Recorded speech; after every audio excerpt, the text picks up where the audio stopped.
Hello there, and welcome back. Tonight, we gently sink into the silent green world of the botanical kingdom, a world so still that we often overlook its profound, hidden complexity. Plants are the great, unhurried architects of our planet.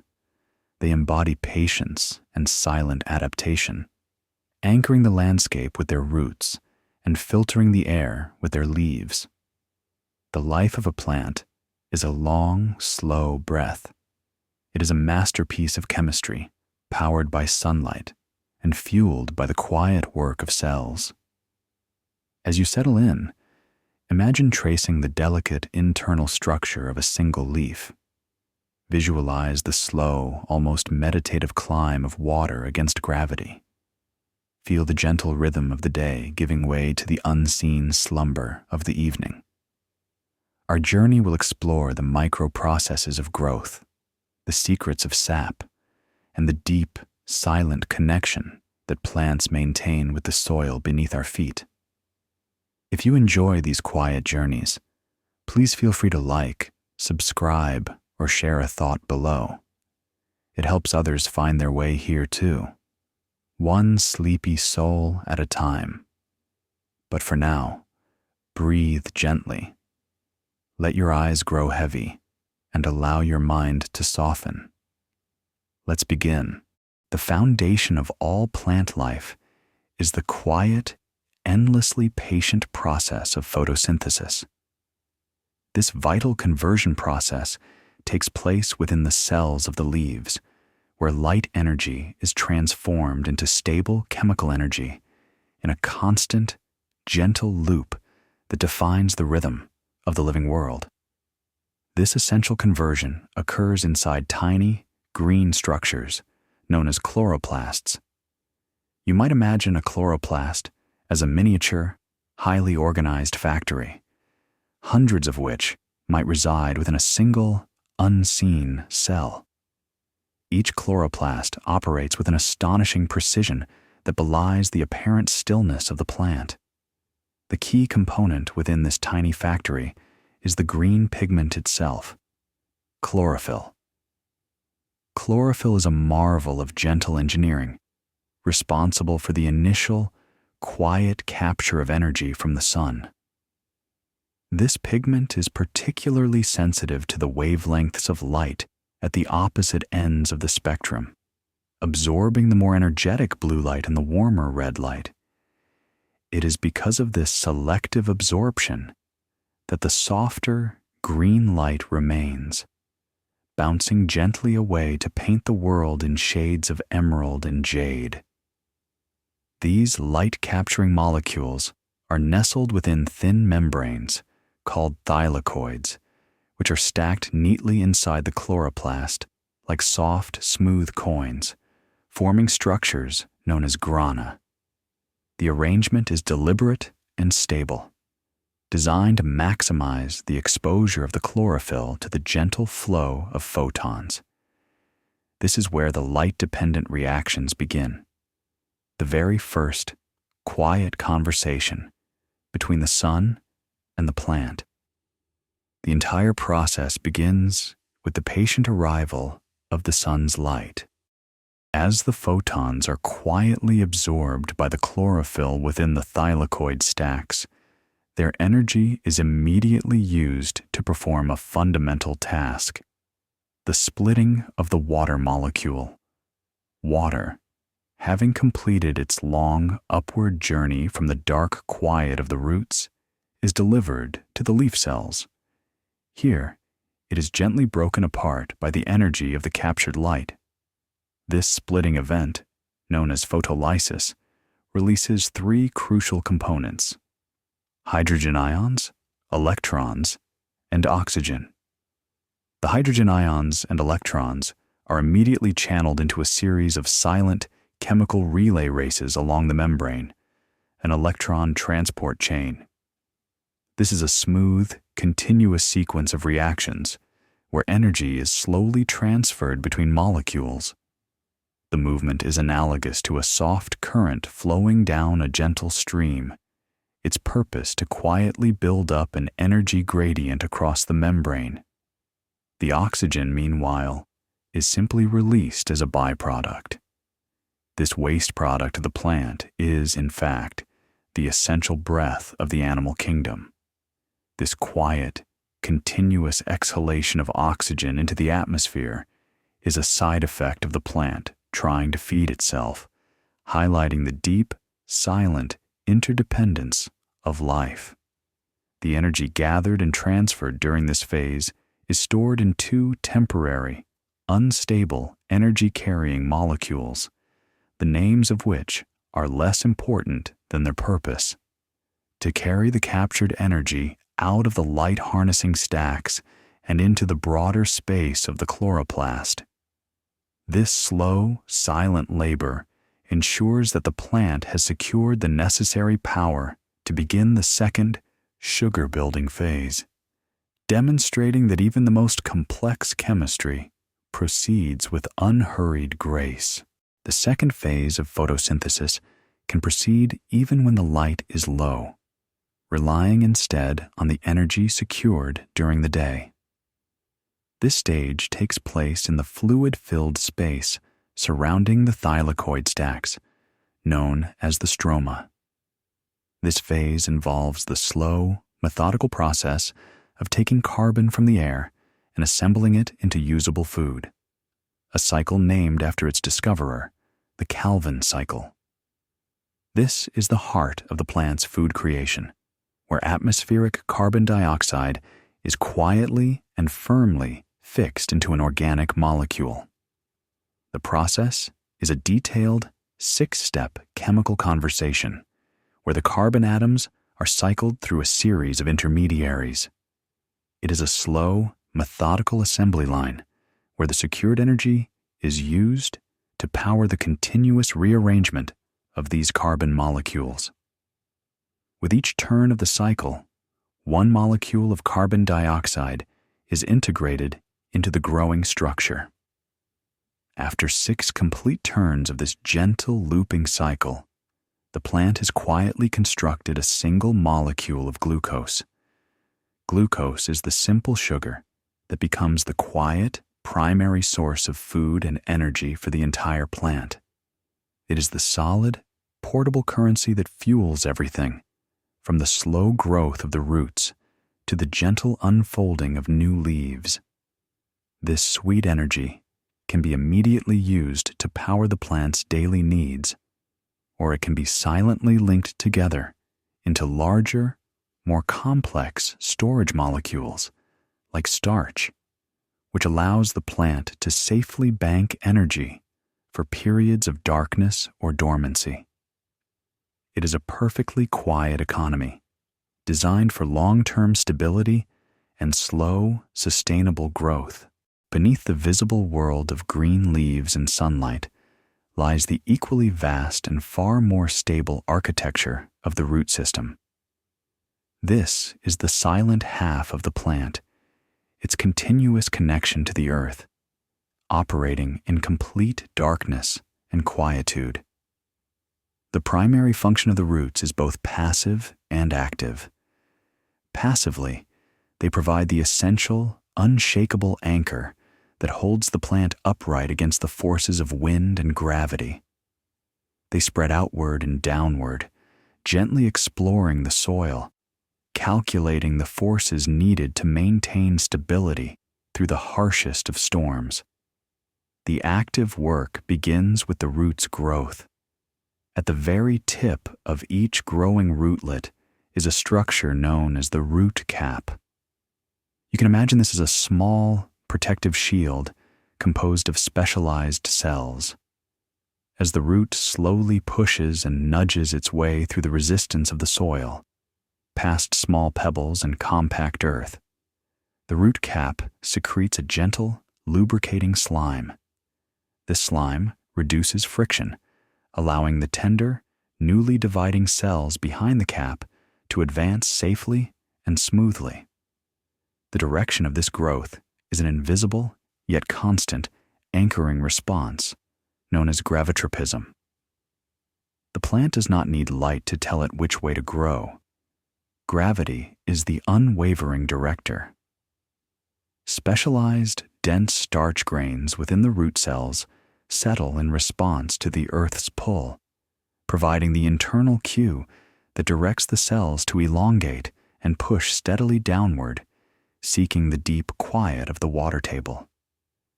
This entire process is a continuous, slow-motion exploration, dictated not by speed, but by persistence. This deep, silent structure ensures that even a towering tree can withstand the massive torque of a gale, relying entirely on the hidden, unhurried strength of its earthbound roots. The root's second crucial job is the continuous, quiet intake of sustenance. Covering the younger parts of the root system are countless, near microscopic extensions known as root hairs. These are not separate organs, but rather fine, thread-like elongations of the epidermal cells designed to maximize contact with the surrounding soil. The sheer surface area created by these thousands of tiny hairs is astonishing, acting like a vast, invisible sponge designed to absorb water and dissolved minerals with astonishing efficiency. This absorption is a gentle, passive process, relying primarily on osmosis, where water slowly moves across the cell membranes from areas of high concentration in the soil to areas of lower concentration inside the root cells. The essential mineral nutrients, elements like nitrogen, phosphorus, and potassium, are not always easily available. The root must engage in a constant, subtle chemical dialogue with the soil particles, often releasing hydrogen ions to gently exchange for these vital nutrients. This quiet, continuous chemical barter ensures the plant receives the fundamental building blocks it needs for growth. Even more complex is the hidden partnership between the roots and mycorrhizal fungi. This relationship forms a vast, intricate underground network, often described as the wood wide web.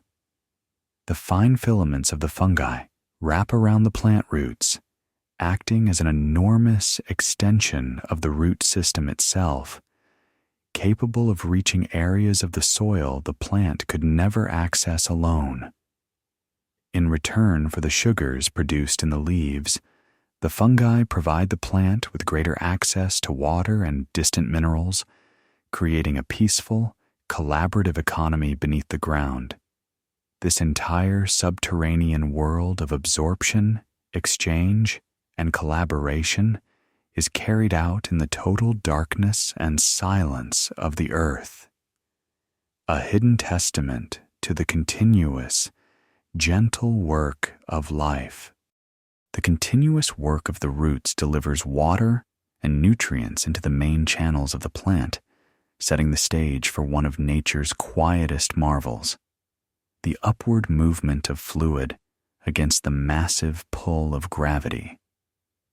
This feat is accomplished not by a pump, but by a subtle, passive system known as the cohesion tension theory.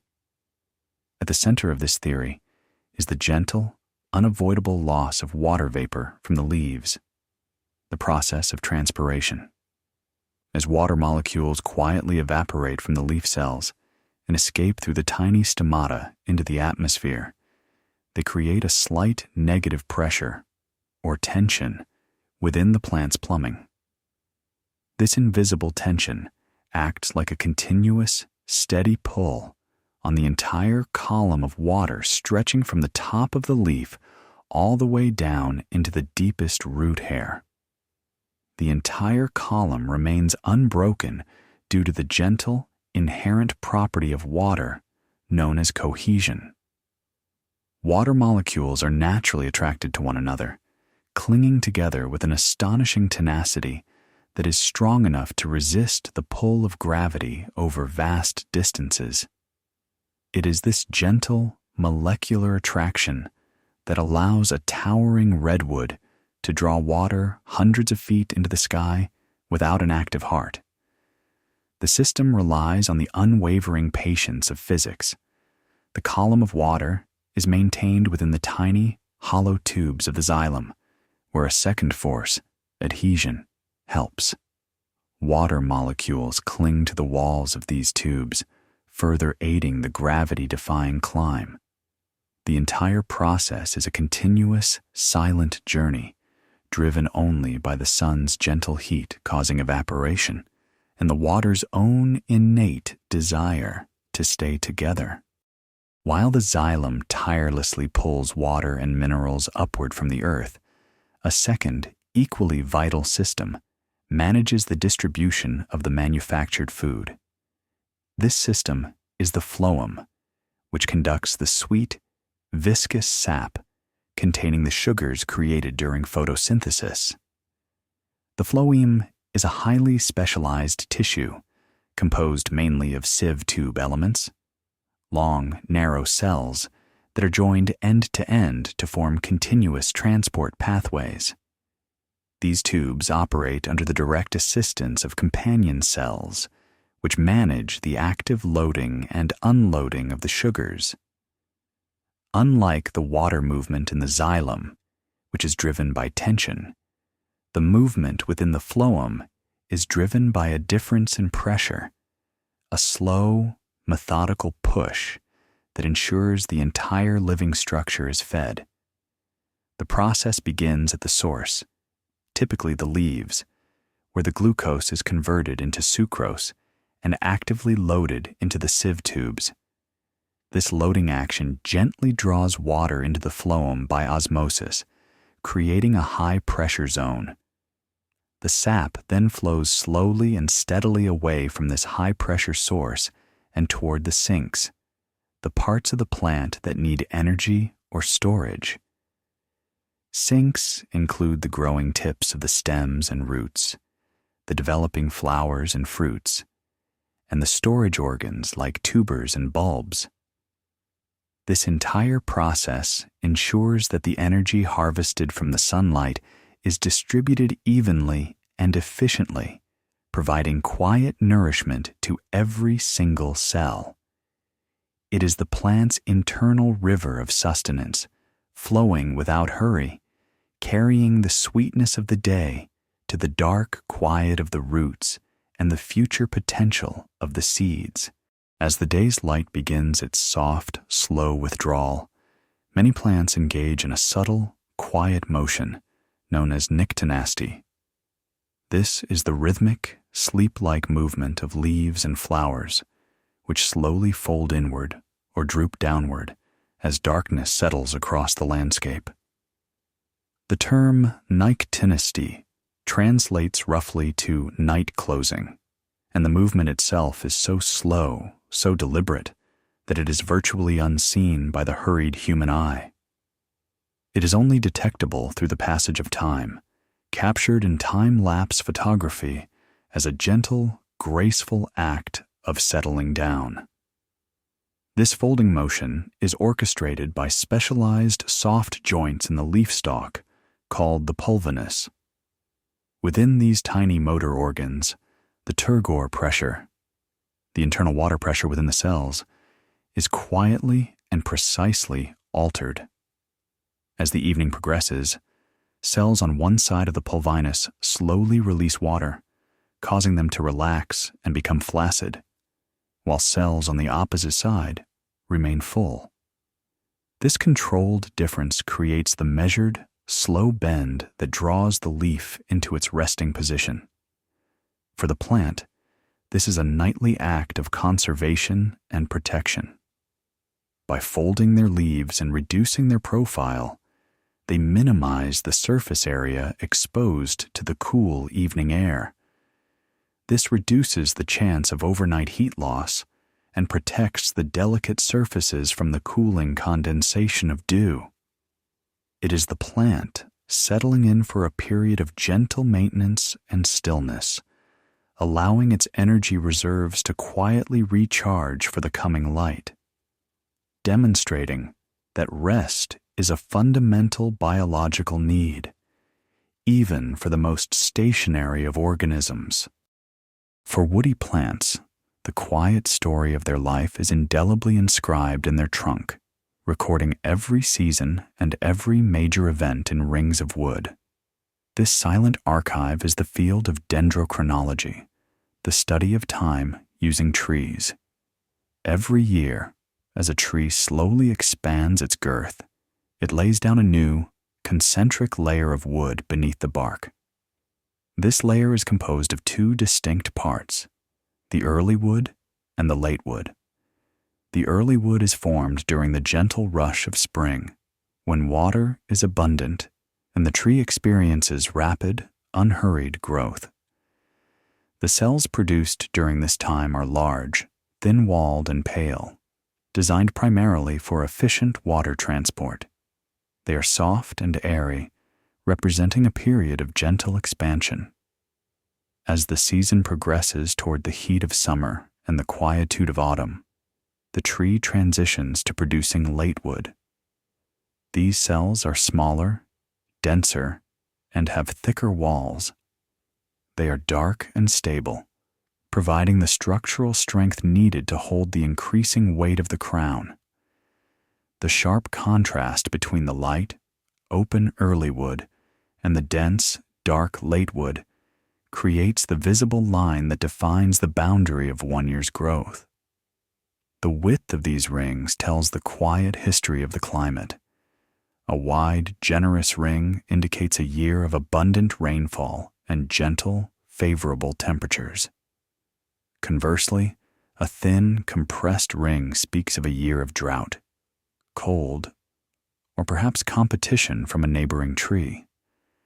A careful study of these rings can quietly reveal ancient fires, insect outbreaks, or the subtle effects of long-past volcanic eruptions that briefly shaded the sky.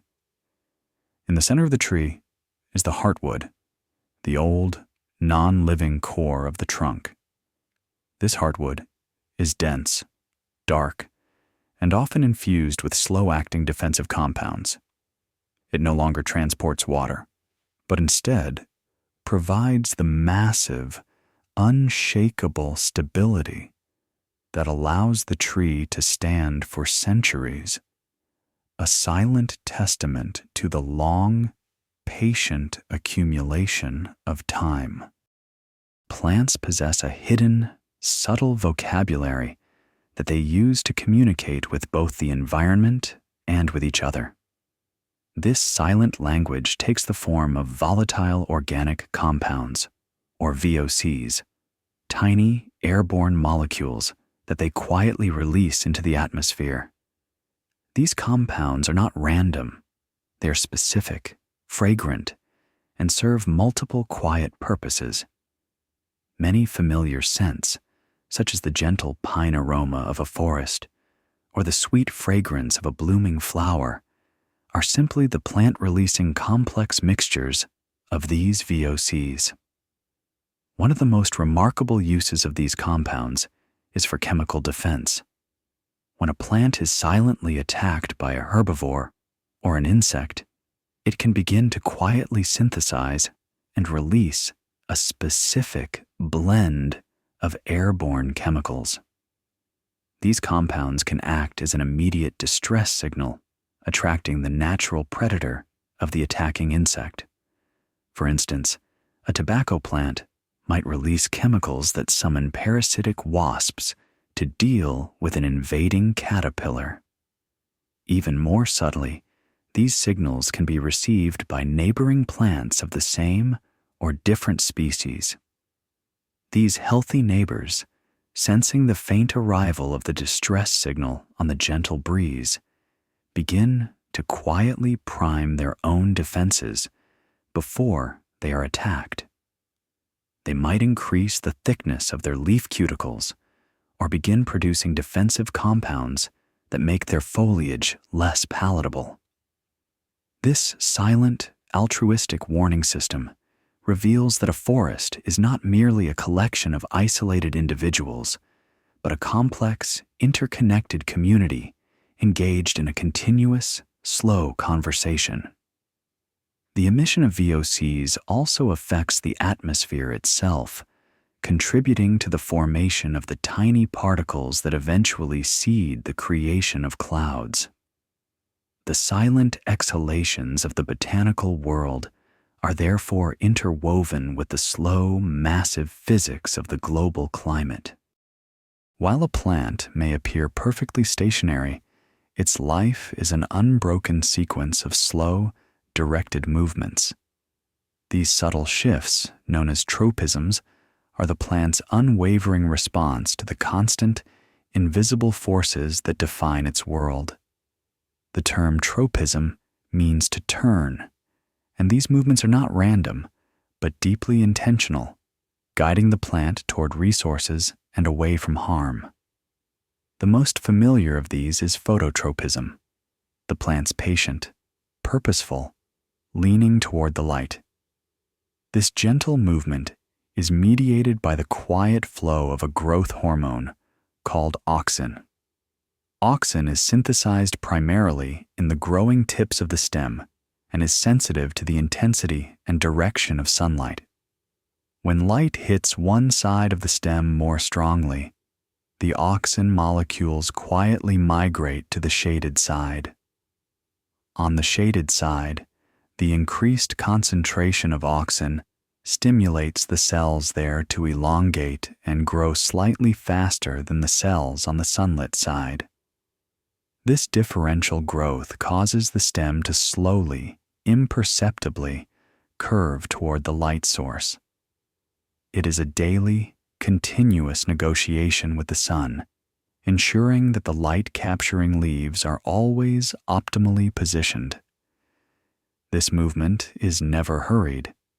It is a long, deliberate stretch toward the required energy, performed with the utmost slowness. Equally vital, but operating in the silent dark, is gravitropism, which we touched on earlier in the roots. This is the plant's unwavering response to gravity. Within the root tips, specialized, dense starch granules called statoliths settle gently to the lowest point of the cell, acting like tiny, internal spirit levels. This settling provides the constant directional cue that tells the root, grow downward. Meanwhile, the stem exhibits negative gravitropism, meaning it grows away from the pull of the earth, maintaining its upright posture toward the sky. Another slow movement is thigmotropism, the gentle, deliberate response to physical touch or contact. A climbing vine or a tendril, upon making contact with a fence post or another plant, will begin to quietly and gradually wrap around the support. The cells on the side of the tendril away from the point of contact grow faster, causing the structure to slowly curl. This response is not a sudden reflex, but a measured, thoughtful adherence to a stabilizing force. It allows the plant to lift itself into the light without investing massive energy into growing thick, heavy trunks. A slow, silent act of efficiency. All of these tropisms demonstrate that even in stillness, the plant is constantly calculating, sensing, and responding to its environment, moving with a grace and intentionality that requires vast reserves of patience and an absolute obedience to the quiet laws of physics. Plants are constantly engaged in a silent, continuous effort to protect themselves, and many of their most effective defenses are entirely passive and structural. These defenses are built into the plant's architecture, patiently accumulating over its long life. The most universal of these is the cuticle. This is a thin, waxy layer that gently coats the entire surface of the leaf and stem. This layer is designed to be highly water-resistant and is primarily responsible for minimizing the uncontrolled loss of moisture. Its waxy texture acts as a gentle, continuous shield, making the surface of the leaf unappealing or even impossible for tiny insects or fungal spores to gain a foothold. Moving deeper, the epidermis is the outermost layer of cells on the leaves and stems. These cells often lack chlorophyll, acting instead as a transparent, protective skin that allows light to pass through to the photosynthetic cells below.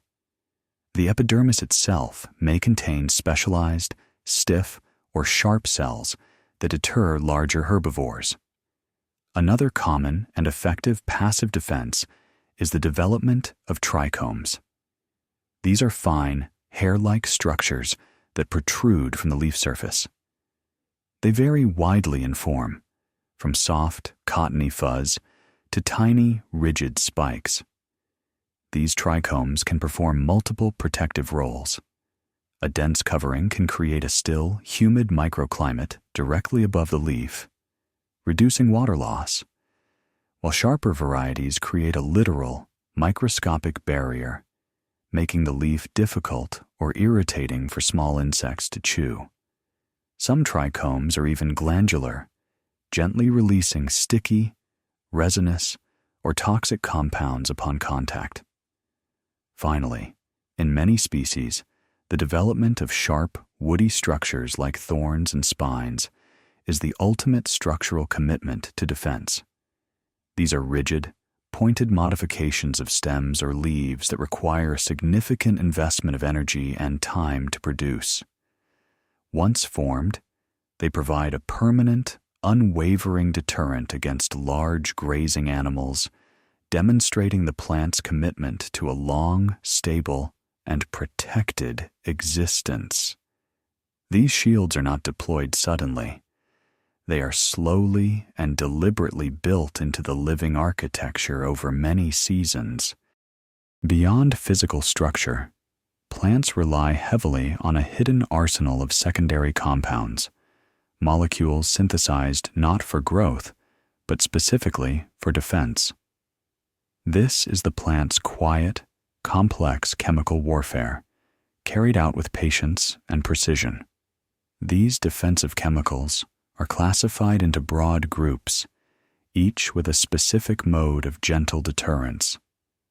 Alkaloids, such as nicotine or caffeine, often taste intensely bitter or interfere with the nervous systems of invading insects and mammals, teaching them quietly and quickly to seek nourishment elsewhere. Terpenoids, which include many fragrant oils like those found in mint or citrus rinds, are frequently volatile, designed to repel. Their strong, distinctive aromas act as a slow-motion warning sign, indicating that the foliage is chemically protected. Perhaps the most widespread group is the phenolics. These include tannins, which bind to proteins and can make plant tissues dry and difficult for an herbivore to digest. The defensive action is not sudden. Rather, it makes the continuous digestion of the leaves unrewarding, prompting the feeder to slowly move on. The synthesis of these chemicals is a slow, regulated process. A plant does not continuously produce them in maximum quantity, as that would be an energetic waste. Instead, the production of these compounds is often gently upregulated only after the plant has received a specific chemical signal of damage. This allows the plant to wait patiently, conserving its energy reserves until the moment of need. This entire chemical library demonstrates the profound evolutionary depth of the botanical world, a hidden complexity where every taste, every smell, and every subtle digestive interference is part of a slow, continuous strategy for survival and peace. The seed is perhaps the plant kingdom's greatest triumph of compact, patient engineering. It is a complete, miniature arc of potential life, encased in a hard, protective shell, designed for a long and silent wait. Within the hard, durable seed coat, which serves as a shield against physical damage and desiccation, the entire future plant lies perfectly and gently formed.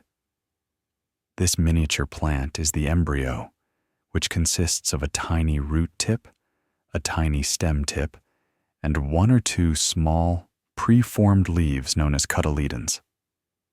Everything required to begin life is present, folded and contained with astonishing economy of space. Surrounding the embryo is the endosperm, which is the quiet, internal larder of the seed. This tissue is packed with stored food, complex starches, oils, and proteins, ready to provide the immediate, initial energy burst needed for germination. The endosperm is the seed's entire initial source of sustenance, allowing the young plant to sustain itself underground until it has grown sufficiently to break the surface and begin photosynthesis. For many seeds, the protective coat is so effective that it prevents the immediate intake of water and oxygen. This ensures the seed remains in a state of deep dormancy, sometimes for decades or even centuries. This dormancy acts as an essential guarantee that the seed will not germinate until the timing is absolutely perfect, until the ground has been soaked by sufficient rains, or the passing of fire has cracked the protective shell, or the cold of winter has finally signaled the reliable return of spring. The seed is a biological time capsule, a silent commitment to the future. It is a complete universe of life held in suspended animation, waiting patiently for the subtle, right environmental cue to initiate the slow, quiet miracle of germination. Chapter 19. Pollen. The dusty, microscopic travelers. Reproduction in the botanical world is often a slow, external negotiation, carried out by the tiny, specialized grains of pollen. These microscopic particles represent the male genetic material of the plant, engineered to travel vast distances through the air or on the bodies of quiet visitors. Pollen grains are masterpieces of microscopic architecture. Each grain is encased in a highly resistant, complex wall called the exine. This outer layer is remarkably tough, allowing the delicate contents to survive exposure to harsh sunlight, dryness, and the rigors of travel. The exine is often decorated with intricate patterns, spikes, ridges, and pits that are unique to the species. These patterns help the pollen adhere to the rough surfaces of insects or to catch the turbulent currents of the wind. Plants employ two primary patient strategies for pollen transport. Wind-pollinated plants, such as grasses and most conifers, produce enormous quantities of light, smooth, and easily airborne pollen. They rely on the sheer chance of a gust of wind carrying the tiny grains to the stigma of a receptive female flower, covering the atmosphere in a fine golden haze that often blankets the landscape. Animal-pollinated plants, meanwhile, invest heavily in attracting quiet travelers like insects, bats, and small birds. These flowers are often brightly colored and release their signature, volatile organic compounds, their gentle perfumes, to advertise their presence. The pollen of these plants is typically sticky, heavier, and produced in smaller, more conservative quantities, designed to adhere reliably to the fur or feathers of their silent courier. When a grain of pollen finally lands on the receptive female structure, the stigma, it slowly and quietly begins to grow a thin tube downward. This pollen tube is a path, slowly burrowing through the floral tissues toward the ovule, where the egg resides. This entire process is a long, deliberate journey that culminates in the gentle fusion of genetic material, continuing the silent cycle of life. Reproduction. in the botanical world is often a slow external negotiation, carried out by the tiny, specialized grains of pollen. These microscopic particles represent the male genetic material of the plant, engineered to travel vast distances through the air or on the bodies of quiet visitors. Pollen grains are masterpieces of microscopic architecture. Each grain is encased in a highly resistant, complex wall called the exine. This outer layer is remarkably tough, allowing the delicate contents to survive exposure to harsh sunlight, dryness, and the rigors of travel. The exine is often decorated with intricate patterns, spikes, ridges, and pits that are unique to the species. These patterns help the pollen adhere to the rough surfaces of insects or to catch the turbulent currents of the wind. Plants employ two primary, patient strategies for pollen transport. Wind-pollinated plants, such as grasses and most conifers, produce enormous quantities of light, smooth, and easily airborne pollen. They rely on the sheer chance of a gust of wind carrying the tiny grains to the stigma of a receptive female flower, covering the atmosphere in a fine, golden haze that often blankets the landscape. Animal-pollinated plants, meanwhile, invest heavily in attracting quiet travelers like insects, bats, and small birds. These flowers are often brightly colored and release their signature volatile organic compounds, their gentle perfumes, to advertise their presence. The pollen of these plants is typically sticky, heavier, and produced in smaller, more conservative quantities, designed to adhere reliably to the fur or feathers of their silent courier. When a grain of pollen finally lands on the receptive female structure, the stigma, it slowly and quietly begins to grow a thin tube downward. This pollen tube is a path, slowly burrowing through the floral tissues toward the ovule, where the egg resides. This entire process is a long, deliberate journey that culminates in the gentle fusion of genetic material, continuing the silent cycle of life. For plants enduring life in the cooler, temperate, or far northern climates, the arrival of freezing temperatures does not signal an end, but rather the beginning of a meticulously prepared, slow-motion defense. The greatest danger posed by the deep cold is not the chilling itself, but the formation of sharp, destructive ice crystals inside the plant's delicate cells.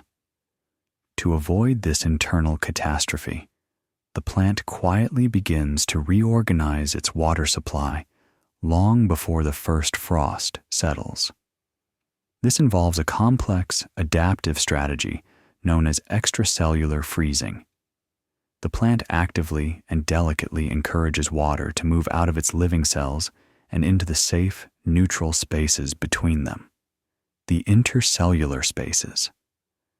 As the temperature slowly drops toward freezing, the water in these spaces freezes first, forming large but relatively harmless ice crystals. This process of freezing in the external space creates a powerful, passive drawing force that pulls even more liquid water out of the cells through the fundamental principle of osmosis.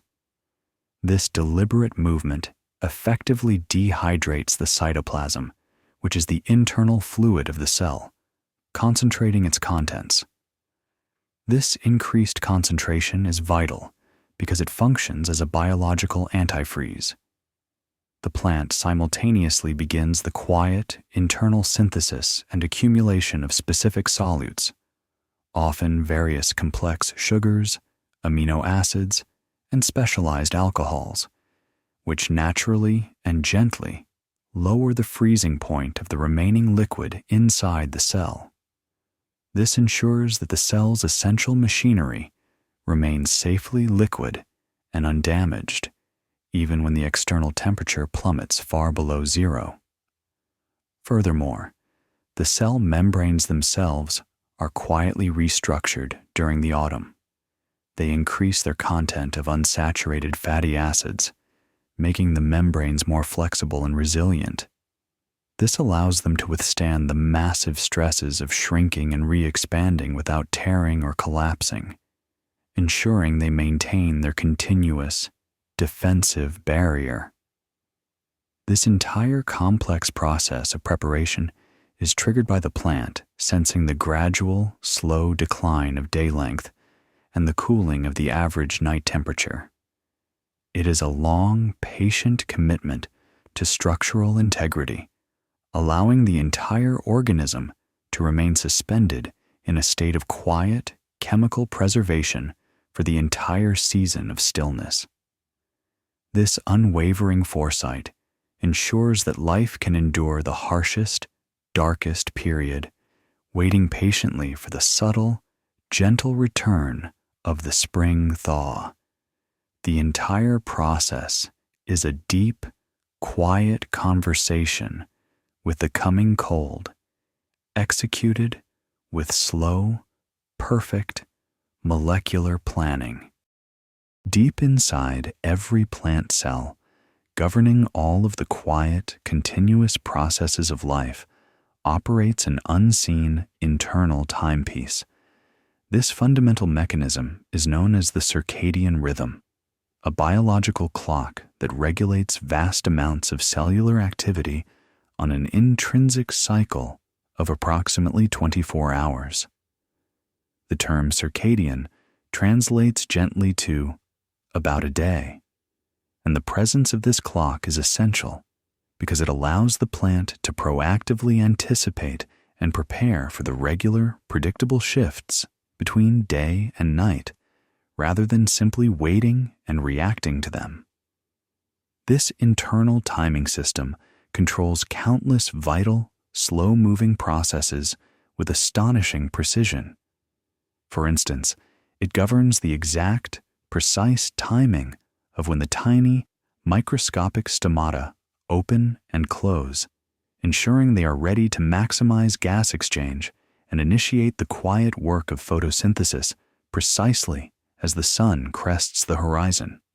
It regulates the internal production of essential enzymes and proteins, orchestrating them so that they are present in peak concentration exactly when they are needed, whether it is for the day's carbohydrate synthesis or the night's crucial cellular repair work. It even controls the exact time of the enwick-tenastic sleep movements of the leaves, initiating the gentle folding and settling process even before the last light of the sunset has perceptibly faded. The physical basis of this clockwork resides in a complex, quiet feedback loop involving specific genes and the proteins they create, which rise and fall in concentration over a day-long cycle. This cycle is not entirely rigid. It is subtly reset each morning by the gentle arrival of the first rays of sunlight. The plant uses specialized, light-sensitive pigments, such as phytochromes, to accurately measure the quality and duration of the light, ensuring its internal clock remains perfectly synchronized with the external world and avoiding the chaos of internal mistiming. This continuous, self-adjusting mechanism allows the plant to manage its vast, complex biochemical pathways with predictable and silent efficiency, maximizing its use of precious energy and resources throughout its long life. The constant, rhythmic ticking of this internal clock provides the unwavering temporal structure for the plant's long, patient life, ensuring its quiet synchronization with the endless cycles of the earth. The subterranean world beneath the forest floor is far more interconnected, complex, and communicative than the world we experience above the soil. This vast, silent connectivity is largely facilitated by the extraordinary, patient partnership between plant roots and fungi, creating what has been popularly described as the wood wide web. This massive network is formed by mycorrhizal fungi, which enter into a fundamental, cooperative, symbiotic relationship with the vast majority of all plant species, from the smallest grasses to the oldest trees. The fungal body consists of an enormous mass of thread-like filaments called hyphae. These hyphae are exceptionally fine, far thinner and more widespread than the plant's own root hairs, allowing the fungi to penetrate microscopic spaces within the soil and quietly access nutrients and water that would otherwise be entirely beyond the reach of the plant. This partnership is maintained by a continuous, quiet transaction. The fungi, which lack the ability to perform photosynthesis and produce their own food, are supplied with complex sugars manufactured by the plant's leaves and delivered via the phloem system. In return, the fungi act as a massive, living extension of the root system, supplying the plant with essential, hard-to-reach elements, particularly the slow-diffusing phosphorus and various forms of nitrogen. This is a gentle, mutual economy of exchange, operating continuously and silently beneath the surface. Beyond the exchange of nutrients, the network serves as a slow-motion communication pathway. Extensive research suggests that plants can utilize this shared fungal infrastructure to send chemical warning signals to their neighbors. When a plant is infested by insect pests or is exposed to severe environmental stress, such as drought, it may quietly alter the chemical compounds flowing through its roots and into the fungal network. These gentle distress signals can be subtly picked up by neighboring plants connected to the same shared network, prompting them to preemptively prime their own defensive systems before the threat even reaches them. They might begin synthesizing bitter alkaloids or strengthening their cell walls in anticipation. This silent, non-verbal warning system reveals that a forest is not a disorganized collection of isolated individuals, but a complex, cooperative society, bound by the gentle, dark threads of the fungi in a vast, silent union that operates with unwavering patience. The process of germination is the ultimate quiet awakening. The moment a dormant seed transforms into an active, growing organism, slowly emerging from its state of profound rest. This transition is not sudden, but a methodical series of internal, chemical steps triggered by the perfect combination of environmental cues. The first and most critical cue is the presence of water. The seed, which has been in a state of extreme desiccation, begins the process of imbibition, the slow, gentle absorption of water into its tissues. As the seed tissues quietly take in moisture, the entire structure swells softly, sometimes exerting significant pressure against the tough, confining seed coat. This imbibition activates the dormant enzymes within the seed, initiating the cascade of chemical reactions necessary for life. Once activated, these enzymes begin the silent work of breaking down the complex, stored food reserves in the endosperm, the starches, fats, and proteins, into simpler, immediately usable sugars. This provides the tiny, contained embryo with the energy currency required for its initial burst of growth. The first structure to emerge from the protective shell is always the radicle, the embryonic root.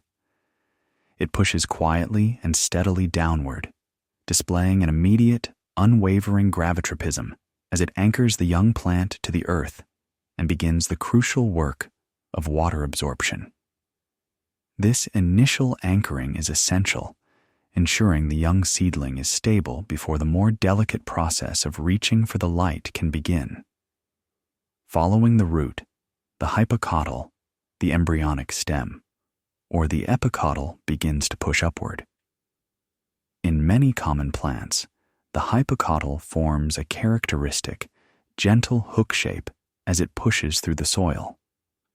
This hook acts as a protective shield, gently pulling the delicate, folded leaves and the apical meristem safely through the abrasive soil, preventing damage until the seedling has broken the surface and unfurled its first cotyledons, its quiet, initial leaves.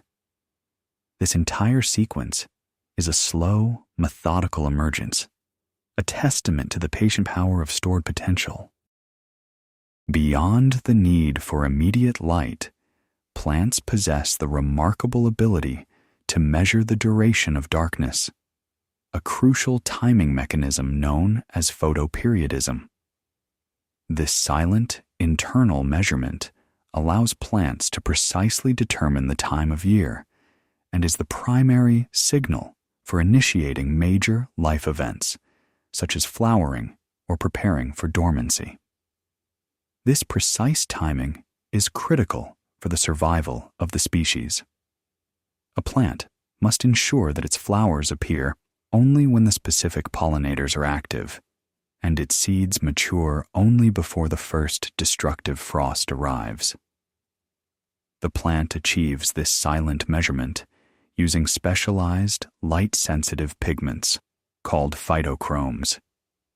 These pigments exist in two slowly interconvertible forms, a red light-absorbing form, P-arda, and a far red light-absorbing form, P-fardar. The balance between these two forms acts as the plant's quiet, internal sensor. During the day, sunlight continuously converts the P-quartalar form into the active P-quartar far form. Crucially, during the unbroken period of night, the active P-quartar far slowly and steadily reverts back to the inactive P-quartar form. It is the length of this uninterrupted dark period that the plant truly measures. A short night means there is still too much active P-tau far tall remaining in the morning, signaling summer. A long night means almost all the P-tau far taller has decayed, signaling the approach of autumn or winter. Plants are quietly categorized as short day or long day plants based on their critical nighttime requirement. Short day plants, like chrysanthemums, only flower when the night is longer than a specific threshold, signaling the approach of fall. Long day plants, like spinach, require the night to be shorter, signaling the height of summer. This quiet, chemical timekeeping is one of the most elegant examples of the plant kingdom's deep, patient connection to the rhythms of the cosmos. The rich, life-giving material we call soil is not a static substance, but the result of an unimaginably slow, continuous process of formation known as pedogenesis. Plants themselves are among the most active, patient architects of this vital medium. The story of soil begins with the weathering of solid parent rock, a slow geological assault carried out over millennia by wind, water, and ice. As water seeps into cracks and freezes, it expands, gently fracturing the rock. Wind-driven grit slowly abrades the surface, and chemical reactions quietly dissolve the mineral components. The first life forms to colonize this fractured rock, often lichens and mosses, play a quiet, corrosive role. These primitive organisms release weak, organic acids that slowly, persistently dissolve the minerals of the rock, breaking the large chunks down into smaller and smaller particles, sand, silt, and clay. This material is the inorganic backbone of the soil. As plants and microbes take root, they contribute the second, equally vital component, organic matter. Leaves, roots, and dead organisms are slowly decomposed by the tireless work of bacteria and fungi, transforming complex life into a stable, dark substance called humus. Humus is rich in carbon and nutrients, and it possesses the crucial ability to retain water like a gentle sponge. This slow, ongoing mix of weathered rock and decayed organic matter creates the complex soil structure, forming distinct layers or horizons beneath the surface. The entire process requires an almost incomprehensible degree of patience. It can take 500 years to quietly create just 1 inch of rich, fertile topsoil. The continuous, silent work of the botanical world is, therefore, a massive contribution to the geological cycle of the planet, demonstrating the ultimate patience in building the very foundation of terrestrial life. Even within the quiet, gentle world of the botanical kingdom, there exists a constant, slow-motion struggle for resources. Plants must engage in both competition and cooperation to ensure their long-term survival in their dense communities. Competition is primarily a silent, upward race for light and a subterranean battle for water and nutrients. Above ground, tall trees and plants with broad, wide leaves cast deep shadows, quietly limiting the light available to shorter neighbors. This creates the different layers, or canopies, in a forest where each species has found its optimal level of light exposure. Below the ground, the root systems of neighboring plants engage in chemical warfare and territorial disputes. Roots will grow rapidly toward areas where nutrients are abundant, and they may chemically suppress the growth of competing root systems. This constant struggle for limited resources, whether sunlight or phosphate, is a defining, continuous process that shapes the density and diversity of plant communities. However, this struggle is often tempered by cooperation. We have already discussed the unifying power of the mycorrhizal networks, which allow plants to share resources and send warning signals. Additionally, many plants engage in nurse-plant relationships. A larger, established plant may provide crucial shade or protection from the wind, creating a safe microclimate that allows smaller, more vulnerable seedlings to establish themselves.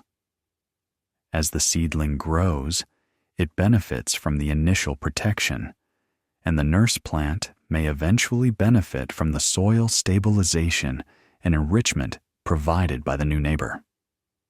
The life of a plant is therefore a careful, continuous negotiation, a constant balancing act between the silent, necessary effort to outcompete for limited resources and the quiet, cooperative realization that mutual survival often depends on shared support.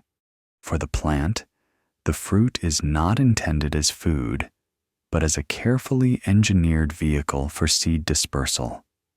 The process of ripening is the slow chemical transition that prepares this vehicle for its release, signaling to the external world that the seeds are fully mature and ready for their journey.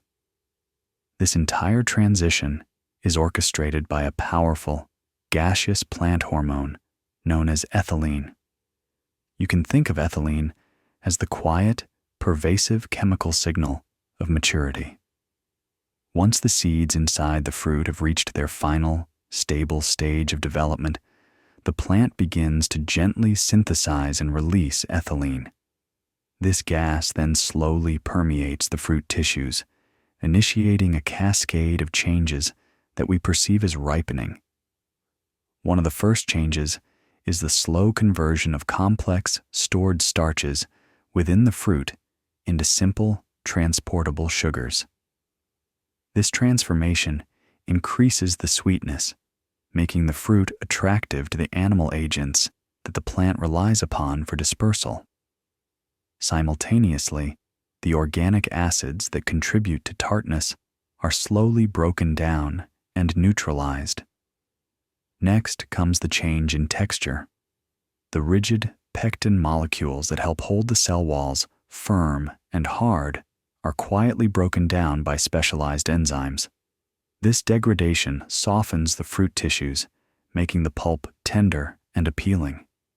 Finally, the hard, defensive green color of the unripe fruit is replaced.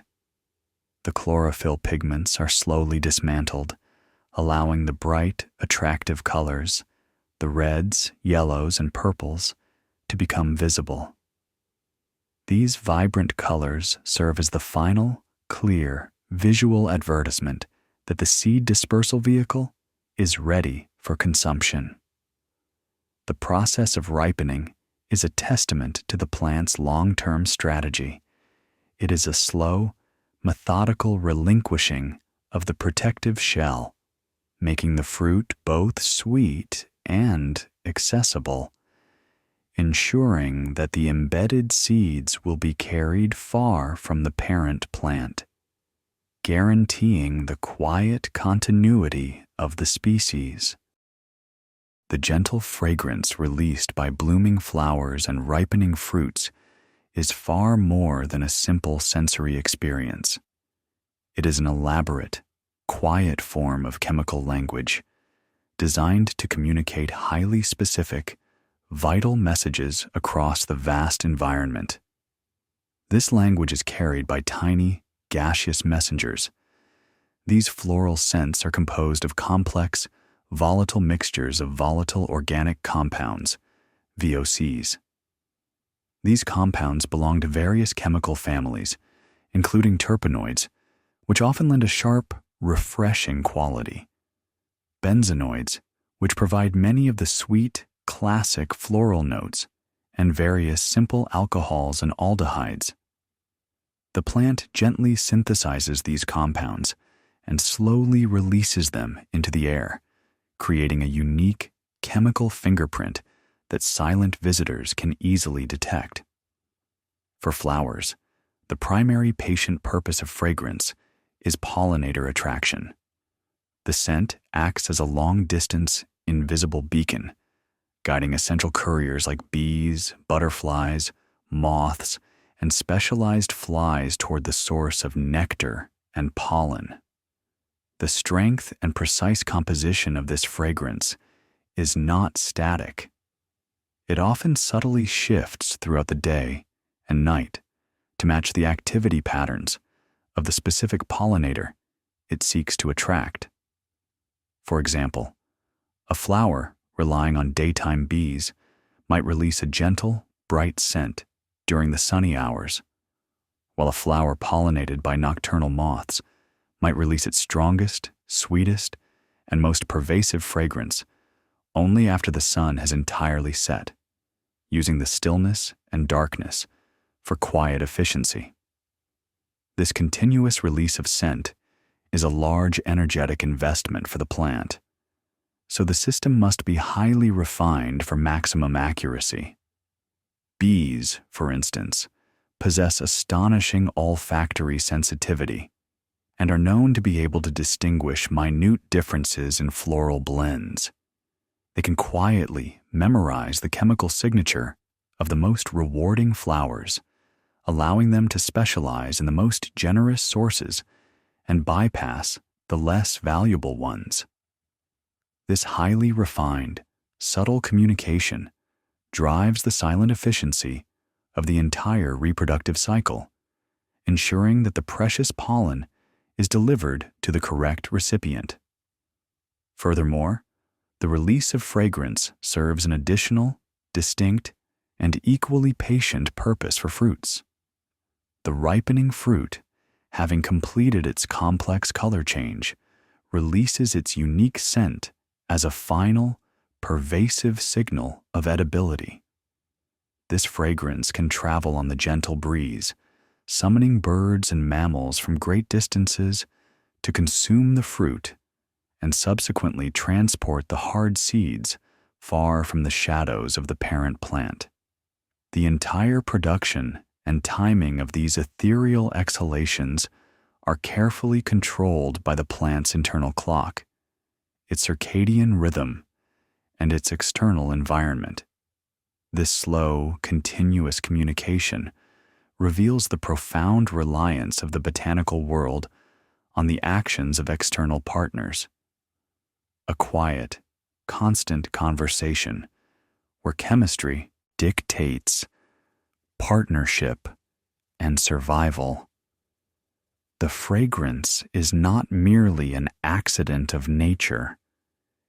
It is a meticulously calculated component of the plant's long-term plan for quiet, persistent existence.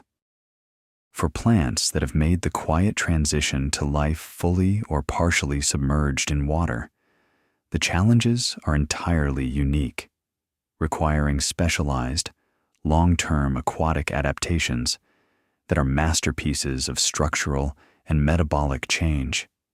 These adaptations demonstrate a profound, patient endurance in an environment that is constantly in motion. One of the most immediate challenges is the need for buoyancy.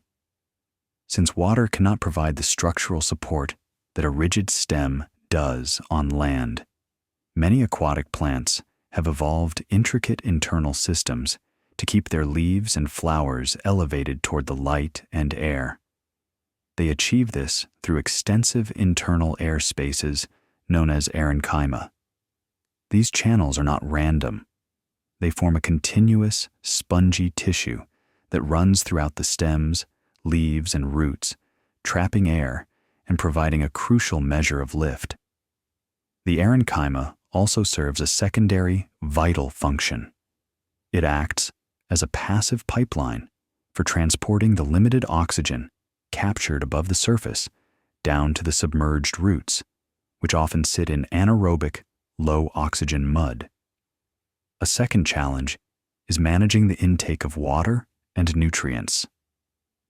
Terrestrial plants rely on the slow process of water absorption through their roots. However, submerged plants exist in an environment where their entire surface is constantly bathed in water.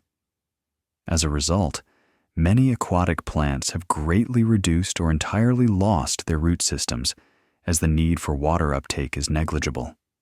Instead, they absorb necessary nutrients, minerals, carbon dioxide, and essential ions directly through their delicate, exposed leaf surfaces. The leaves themselves exhibit specialized, quiet structures.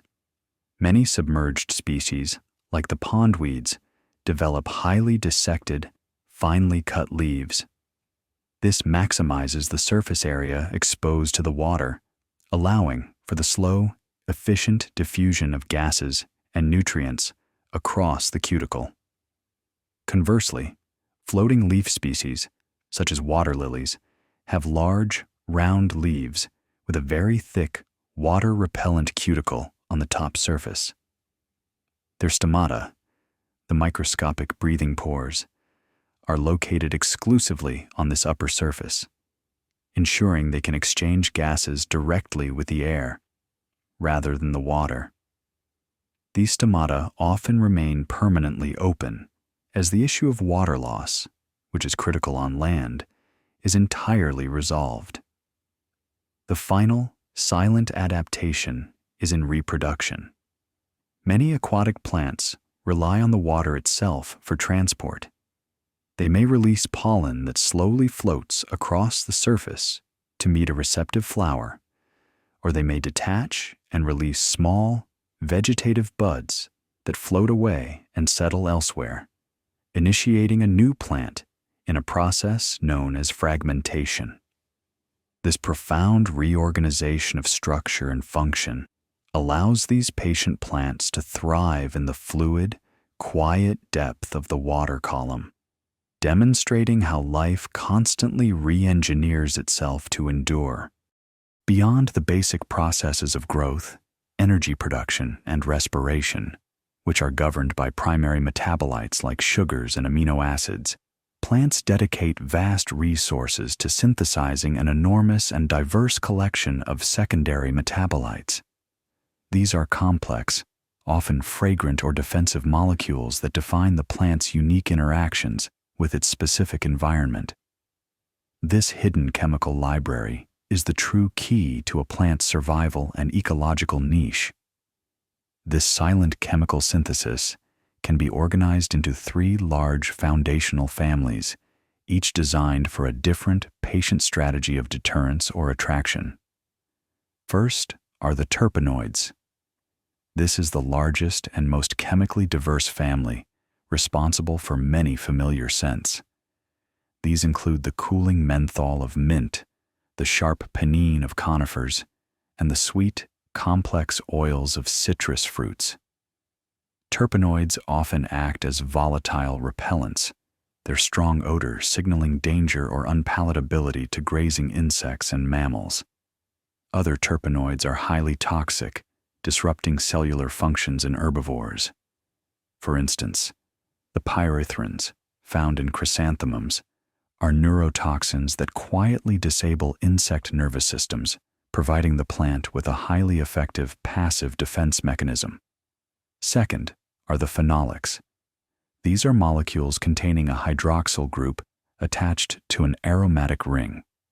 The phenolics include the lignans, which are immensely complex molecules responsible for the rigid strength and woody structure of the plant, the dense stability that allows trees to stand for centuries. They also include tannins, which create the dry, astringent feeling in the mouth. Tannins are defense compounds that bind to proteins in the saliva and gut of herbivores, making the plant material incredibly difficult to digest, thus acting as a quiet deterrent by making the plant a low-value food source. The flavonoids, another group of phenolics, include the brilliant anthocyanin pigments that create the reds, blues, and purples in fruits and flowers, acting as visual cues for pollinators. Finally, the alkaloids represent the most potent class of chemical defenses. These nitrogen-containing compounds often possess an intensely bitter taste and a powerful effect on the nervous systems of animals. Familiar examples include caffeine, nicotine, and morphine. For the plant, these molecules are typically stored in specialized vacuoles or surface hairs, acting as a ready-to-deploy deterrent upon physical damage. Their synthesis is often energetically expensive, confirming the high survival value they offer against sophisticated predators. Image illustrating the basic chemical structures of terpenoids, phenolics, and alkaloids. The collective presence of these secondary metabolites constitutes the plant's unique chemical signature. This silent, sophisticated library governs its palatability, its attractiveness, its structural integrity, and its quiet ability to communicate and defend itself across its long life cycle. The complexity hidden within a single leaf is a profound testament to the quiet, chemical ingenuity of the botanical world.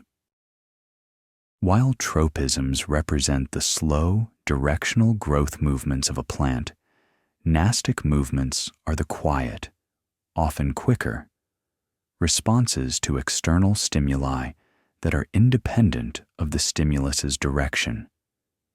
These movements demonstrate that plants possess the capacity for sensitive, rapid changes in posture when necessary.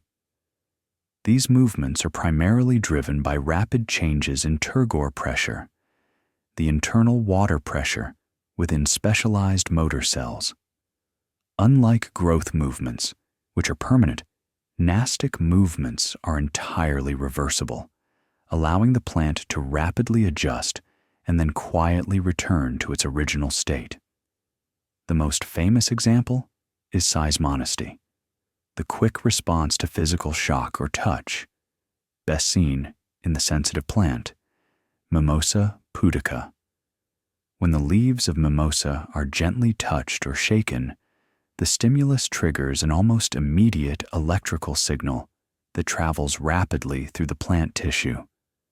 This signal causes specialized cells in the pulvini, the joints at the base of the leaf stalks, to rapidly and simultaneously expel water.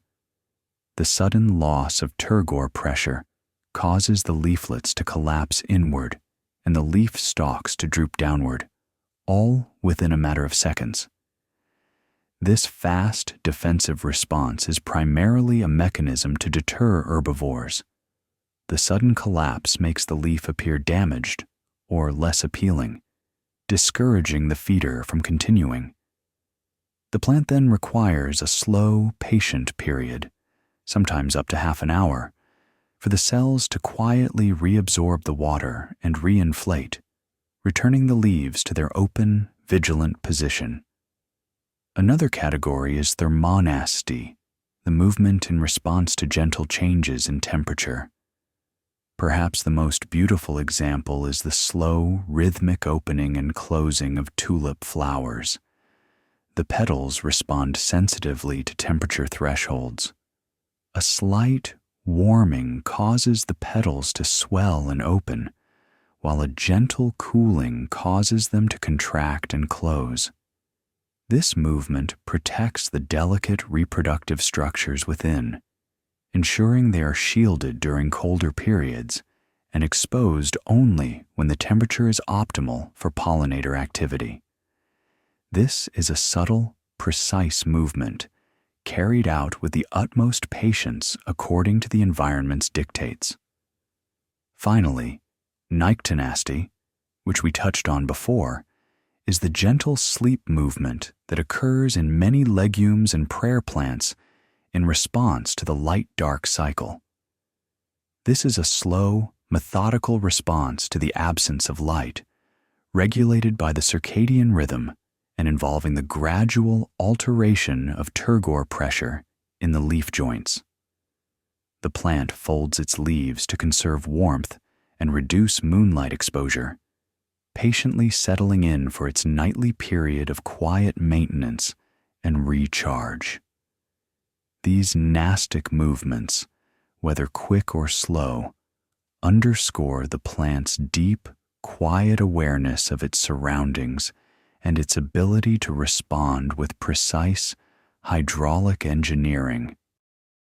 The leaf is the plant's most crucial organ, the primary, quiet engine that converts the energy of sunlight into the sustenance of life. Its internal architecture, which is only visible under a microscope, is a masterpiece of efficiency, carefully optimized for gas exchange, light capture, and fluid transport.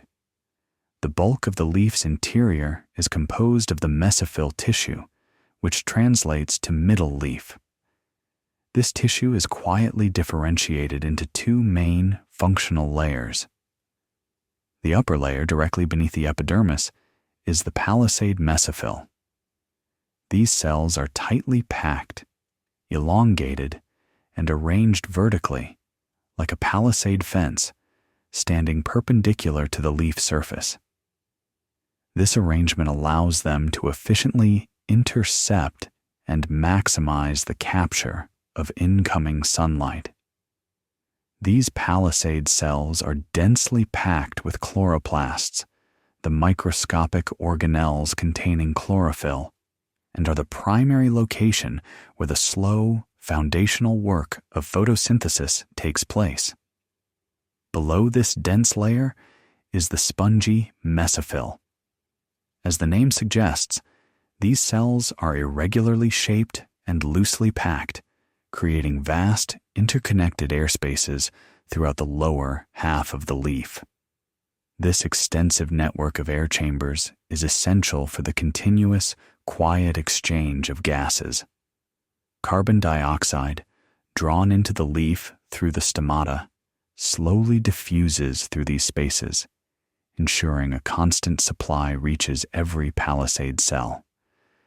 Simultaneously, the oxygen produced as a waste product during photosynthesis quietly diffuses out through this same spongy network.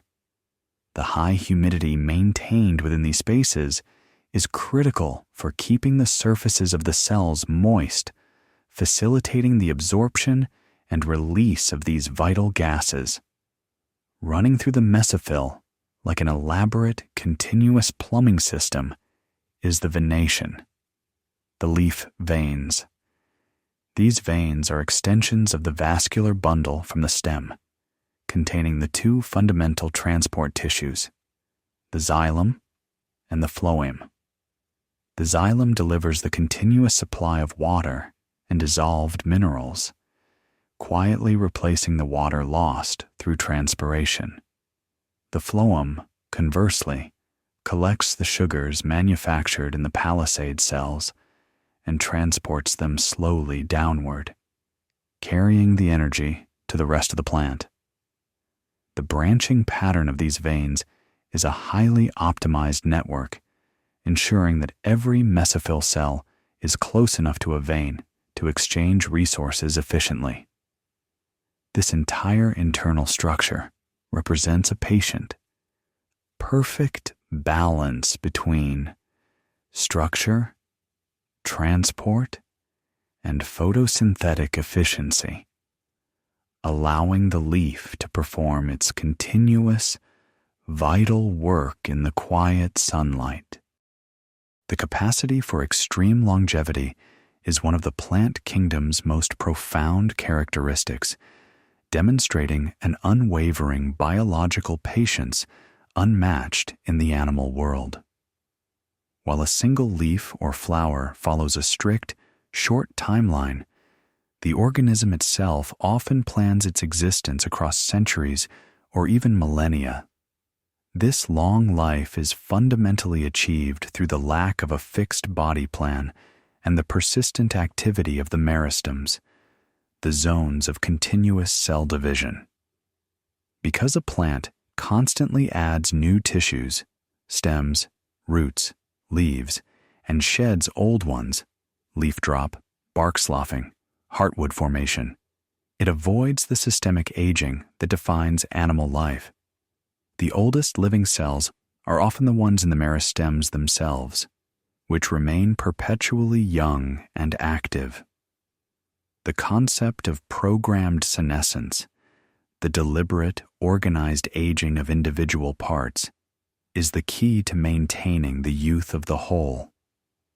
When a leaf or branch reaches the end of its functional life, the plant does not simply let it die. It initiates a quiet, meticulous salvage operation. Before the leaf is shed, the plant actively breaks down and transports valuable mobile nutrients, especially nitrogen and phosphorus, out of the aging tissue and back into the main trunk and root system. This reclamation effort is conducted with extreme care, ensuring that these finite resources are recycled for future growth and maintenance. This continuous resource management protects the plant from accumulation of toxins and damaged tissue, allowing the core structure to persist. The oldest trees, such as bristlecone pines, achieve their immense age by quietly shutting down non-essential systems and growing incredibly slowly, adding rings of dense, highly resistant wood year after year. Their longevity is a testament to the power of biological redundancy and minimalism. They patiently conserve energy and defend their living tissues against every passing stress, demonstrating that true patience is the ability to maintain slow, steady growth over an unimaginably long time scale. The long life of a plant is not an accident. It is the quiet, cumulative result of millennia of patient, organized resource management and minimal, steady growth. The quiet, continuous actions of the botanical world do not simply sustain life on a local scale. They form a fundamental pillar of the Earth's climate system through their interaction with the carbon cycle.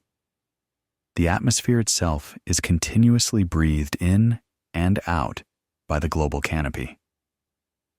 The primary role is the slow, continuous removal of carbon dioxide CO2 from the atmosphere during photosynthesis. This process is the massive planetary engine that stabilizes the air.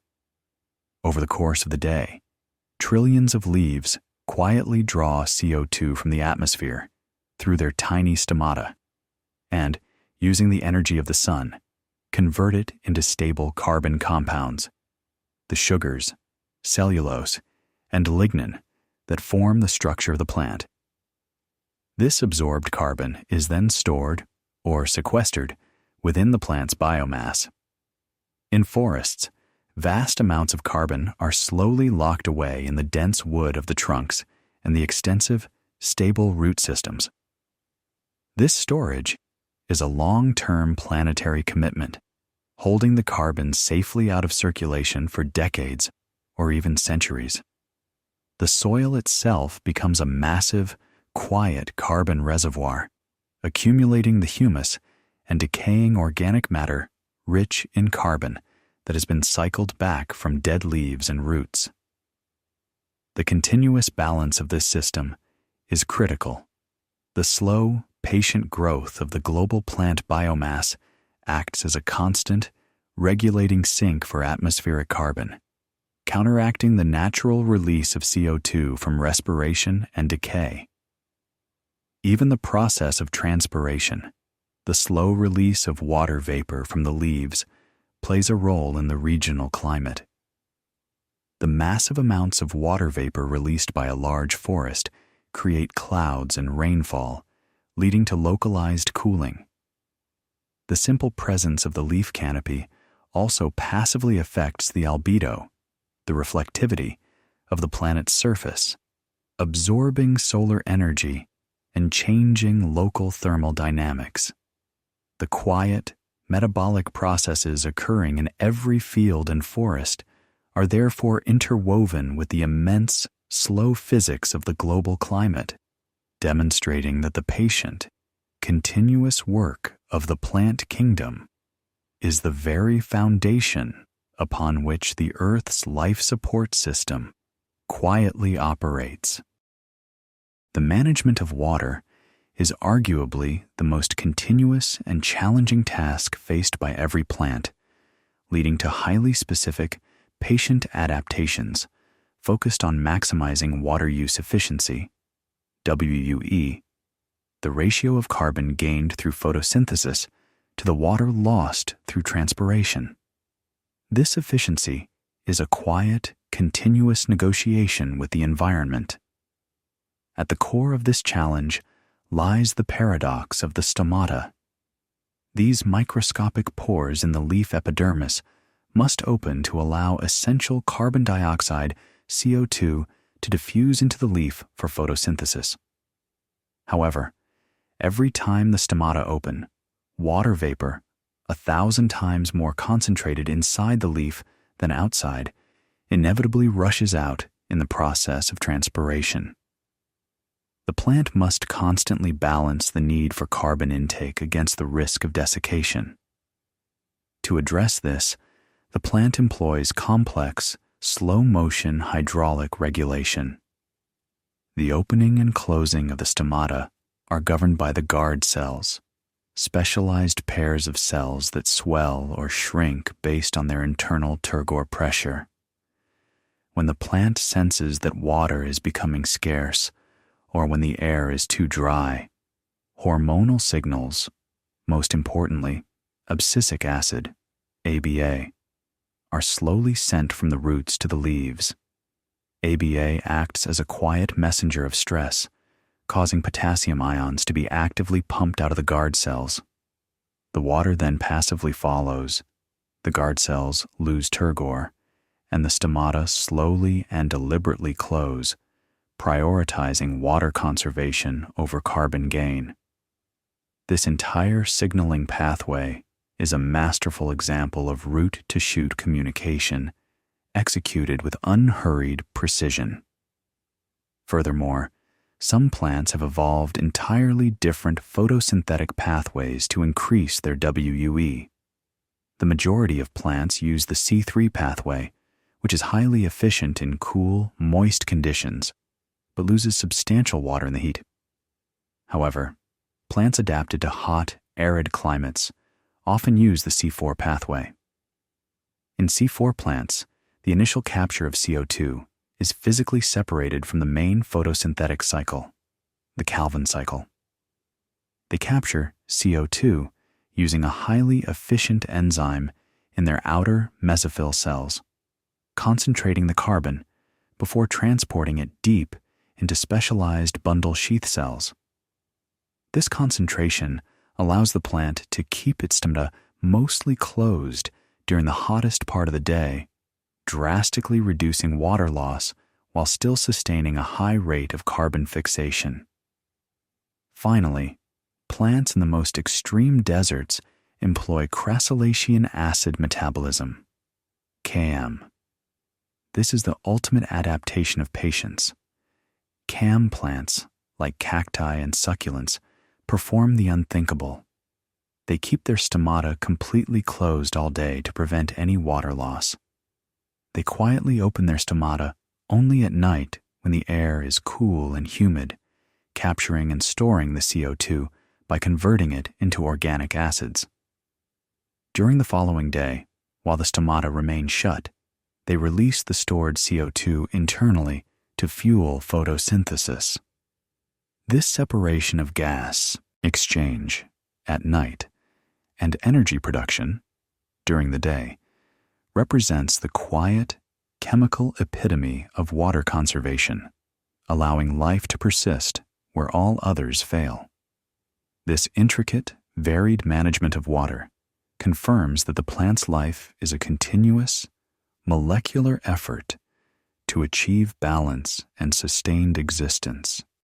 The area immediately surrounding the roots is known as the rhizosphere, and it is arguably the busiest, most chemically complex zone in the entire plant ecosystem. This narrow layer of soil, extending only millimeters from the root surface, is the site of a constant, silent chemical dialogue between the plant, microbes, and nutrient particles. The plant actively controls this dialogue by continuously releasing a complex cocktail of molecules into the soil, known collectively as root exudates. These exudates are not waste. They are a highly specific, patient, and metabolic investment designed to shape the microbial community and unlock vital, scarce resources. The composition of these exudates is constantly adjusted by the plant based on its internal needs and the environmental conditions. One primary purpose of these releases is the mobilization of nutrients. Roots release weak organic acids, such as citrates and oxalates, which slowly and gently dissolve mineral compounds that are otherwise locked up in the soil structure. These acids effectively chelate, bind to, essential elements like phosphorus and iron, making them soluble and available for the root to absorb. This quiet, chemical action demonstrates the plant's active role in mining the earth, rather than simply passively absorbing available resources. Another crucial function is the cultivation of beneficial microbes. The sugars, amino acids, and fatty acids within the exudates act as a highly nutritious food source, selectively encouraging the growth of specific species of bacteria and fungi in the rhizosphere. The plant essentially farms its own microbial assistants. These microbes provide immense value. Some bacteria perform nitrogen fixation, converting atmospheric nitrogen into forms the plant can use, while others release natural antibiotics that quietly defend the root surface from harmful pathogens. This symbiotic farming reveals a profound, long-term co-evolutionary strategy, turning the dark soil into a carefully managed, living community. Diagram illustrating the root exudates creating a gradient in the rhizosphere and attracting specific microbial communities. Furthermore, the exudates contain allelochemicals, which are molecules designed for quiet chemical warfare. Some plants release compounds that suppress the growth of competing plants' roots, reducing competition for water and space. Others release specific chemical signals designed to attract or repel nematodes, microscopic worms, or insect larvae, actively shaping the subterranean ecology for their own benefit. This silent, continuous release of complex chemicals confirms that the root system is far from a passive anchor. It is an active, dynamic zone of chemical negotiation, communication, and patient defense, orchestrating the life within the soil to ensure the long-term survival of the plant above. When a plant is attacked or damaged, the response is not localized to the single wounded leaf. Instead, the entire organism is silently placed on high alert through an internal communication process known as systemic acquired resistance, SAR. This mechanism is the plant's quiet, comprehensive, and patient version of an immune system. The process begins at the site of the initial damage. When a herbivore takes a bite or a pathogen enters a cell, the local cells recognize the threat, often by sensing specific molecular patterns released by the attacker or by the damaged plant tissue itself.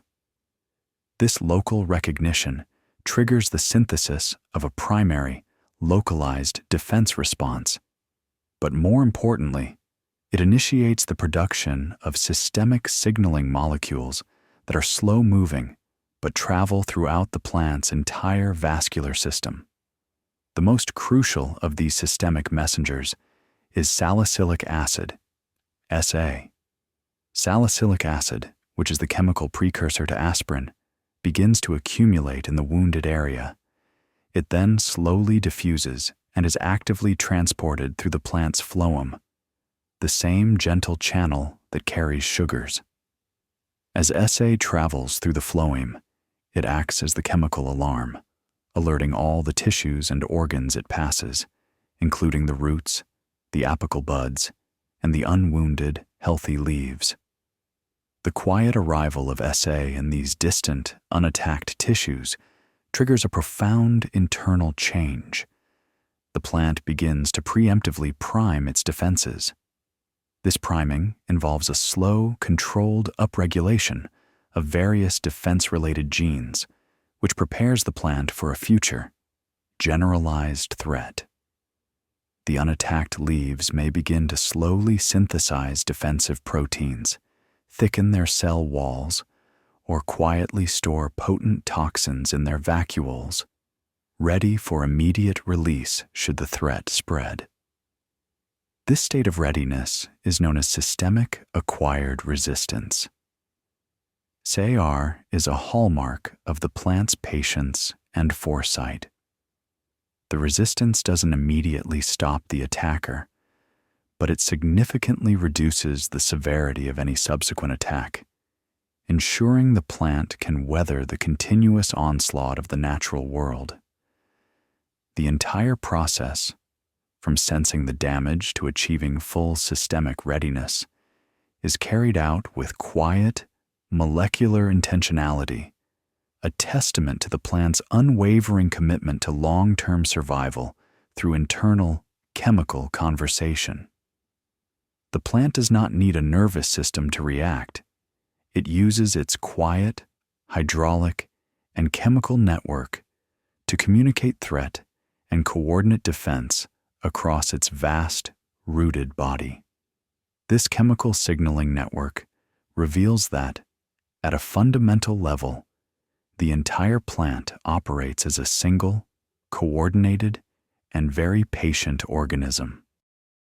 The life of a plant, observed over a long duration, offers a profound philosophical study in the power of stillness and the necessity of slow, purposeful movement. Unlike the frantic speed of the animal world, The botanical existence is defined by a complete acceptance of the slow timescale dictated by light, water, and gravity. The primary lesson of the plant is that speed is not essential for success. Every achievement, from the upward push of the stem, negative gravitropism, to the downward burrowing of the root, positive gravitropism, is the result of continuous, infinitesimal cellular elongation. The plant does not race, it simply persists. This quiet commitment to persistence allows it to outlive the swift and dominate environments where movement is impossible. It holds its position, allowing the resources of sun, rain, and soil to come to it, rather than expending energy in a restless search. This stillness is not passive. It is a state of continuous, quiet monitoring. The plant is a perfect sensor array, constantly measuring the spectrum of light, the humidity of the air, the concentration of minerals in the soil, and the subtle pressure changes caused by gravity. It uses this stream of environmental data to inform its next slow-motion decision, to open a stomata, to curl a tendril, or to slowly shift the angle of a leaf. The movements we observe, the tropisms and the nastic movements, are not impulsive, but the inevitable, calculated response to the quiet laws of physics. The entire existence of a plant is a demonstration of energy efficiency. By remaining rooted, the plant saves the enormous metabolic cost of maintaining muscle, nervous tissue, and complex locomotion systems. This saved energy is redirected entirely into defense, reproduction, and the creation of complex chemical architecture. The structure is its shield, the chemistry is its conversation, and stillness is its great strategic advantage. In its deep patience, the plant embodies a quiet wisdom that growth and endurance are not found in haste, but in the unwavering commitment to the essential, unhurried processes of life. The quiet endurance of the plant kingdom is structurally anchored in its two fundamental transport systems, the xylem and the phloem. These two vast, continuous plumbing networks run from the deepest roots to the highest leaf tips, orchestrating the slow daily movement of water and manufactured energy across the entire body. Their astonishing efficiency in overcoming the forces of gravity and maintaining metabolic balance is the secret to the plant's immense height and persistent reach. The xylem is the plant's essential pipeline for water and dissolved minerals, carrying them unidirectionally, always upward, from the soil to the leaves. The structural integrity and functional efficiency of the xylem rely on specialized cells known as tracheids and vessel elements. These cells, paradoxically, perform their crucial work only after they have undergone programmed cell death. They function as a continuous, non-living conduit. As they mature, their internal protoplast and cytoplasm are actively dismantled and removed. Simultaneously, their primary cell walls are thickened significantly with layers of lignin, a complex polymer that provides immense, unyielding stability. This lignified structure prevents the vessels from collapsing inward under the extreme tension created during water transport, granting the plant tissue its characteristic hardness and woody strength. The movement of water through the xylem, known as the cohesion tension theory, is achieved without any active metabolic pumping mechanism, relying instead entirely on the precise physics of water. As water slowly evaporates from the leaf surface through the stomata, a process called transpiration, it creates a negative pressure or tension within the xylem column, that extends all the way down to the roots. The powerful cohesive forces between individual water molecules hydrogen bonding, combined with their strong adhesion to the lignified walls of the xylem, ensure that as one molecule escapes the leaf, it gently pulls the entire continuous column of water up behind it. This slow, continuous, physically driven ascent of water, defying gravity and reaching immense heights in the tallest sequoias and redwoods, is one of the quietest and most magnificent feats of biological physics. The xylem, therefore, is not merely a set of passive tubes. It is a profound testament to the power of continuous, negative hydrostatic pressure maintained by the sun's gentle heat. The phloem, conversely, is the plant's energy distribution network.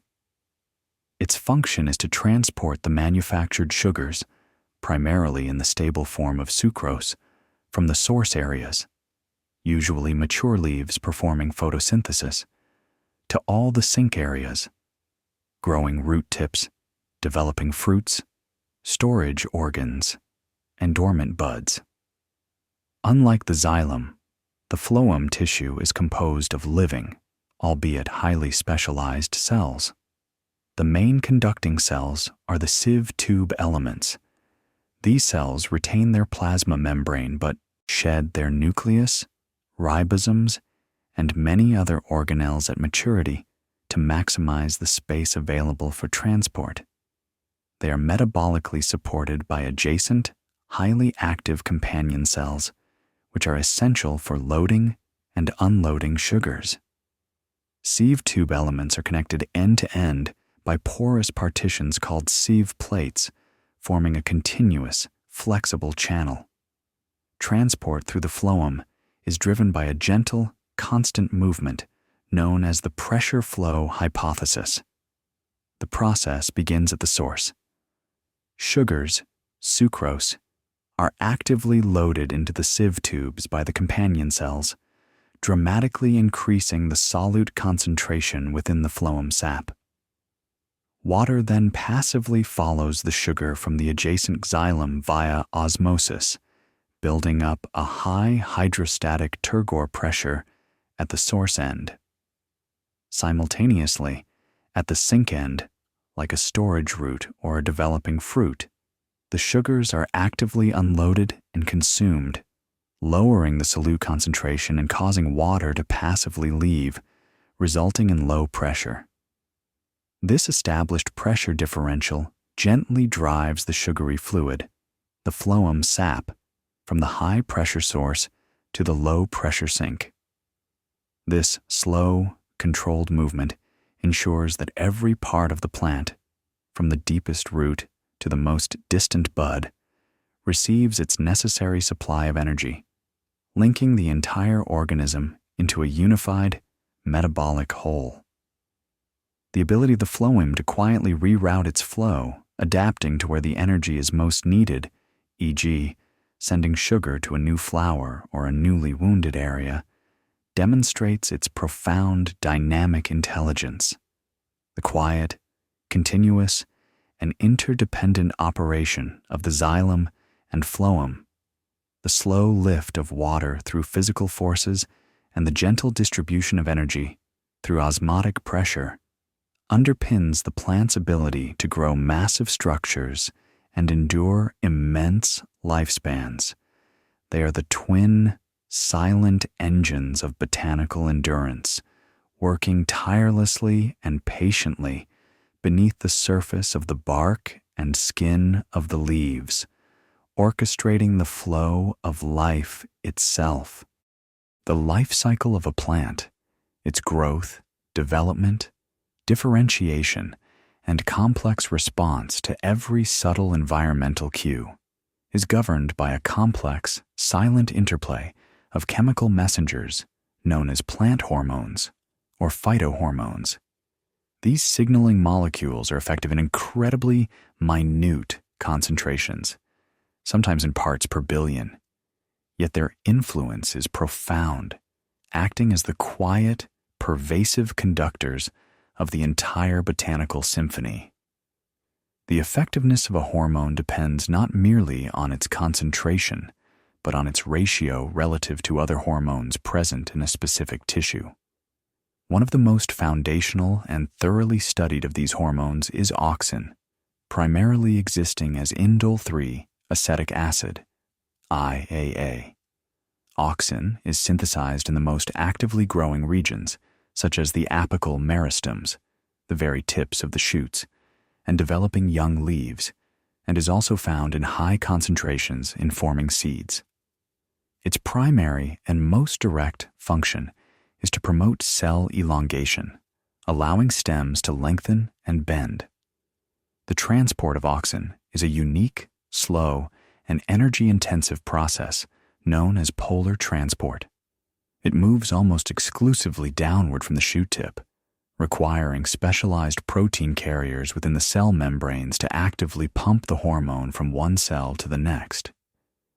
This directional transport is directly responsible for phototropism, the bending toward light, and gravitropism, the response to gravity. In phototropism, the photoreceptors sense directional light, triggering the slow, lateral migration of auxin to the shaded side of the stem. The resulting higher concentration of auxin on the dark side stimulates cells there to elongate faster than those on the sunny side, causing the stem to gently curve toward the light source. Conversely, in roots, high concentrations of auxin inhibit cell elongation, ensuring the root curves downward into the earth.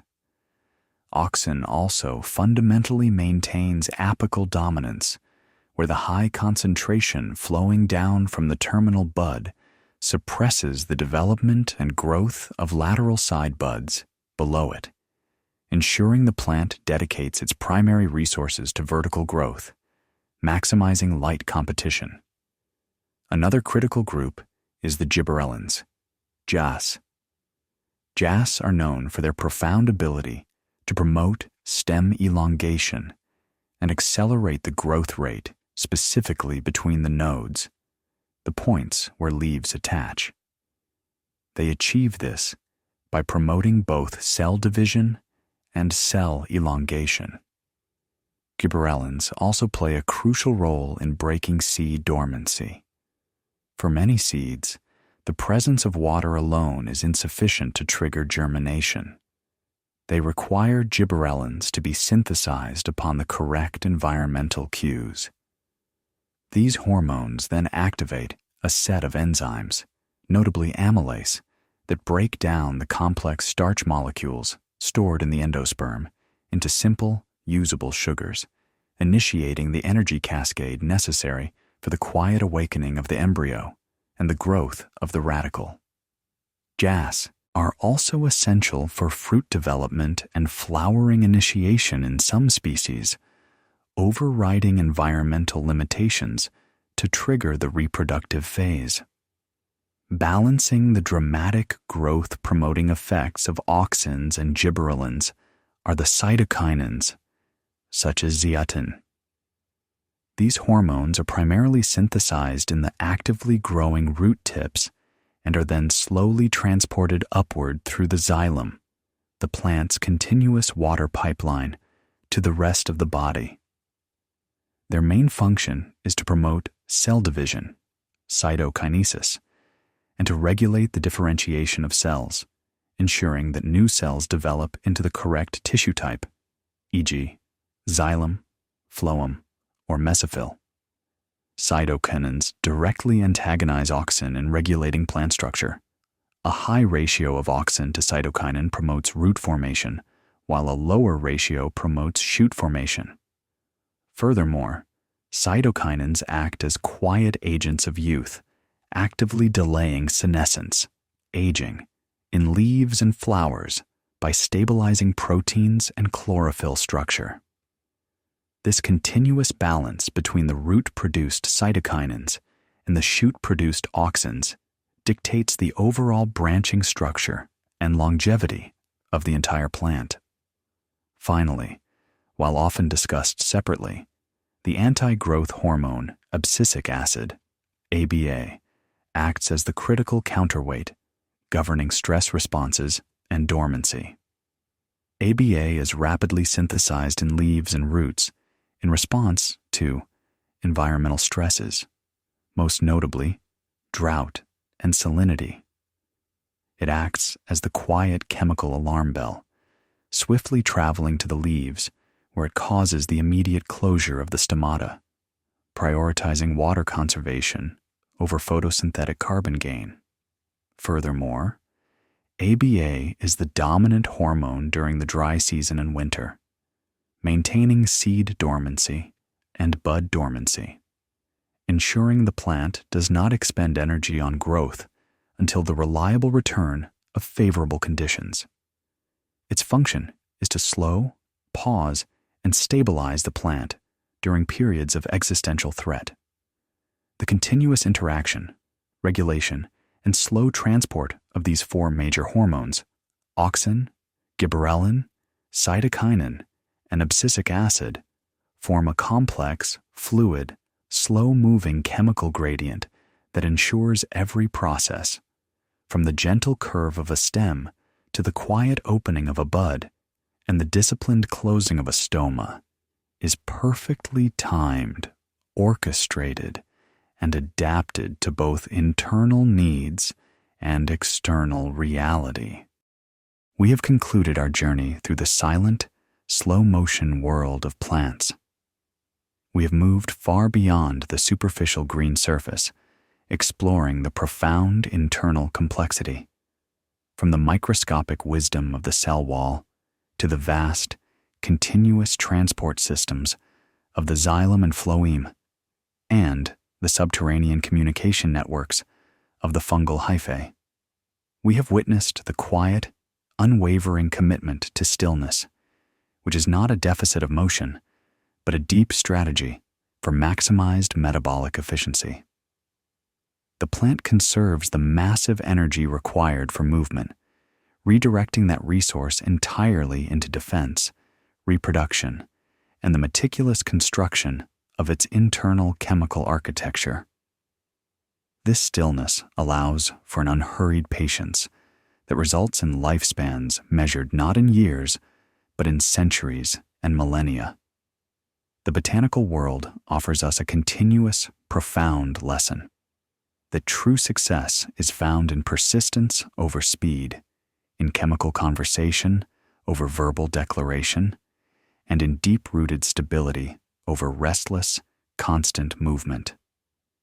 They have shown us that defense is a meticulous, structural, and molecular process, orchestrated by hormones like abscisic acid and systemic signals like salicylic acid.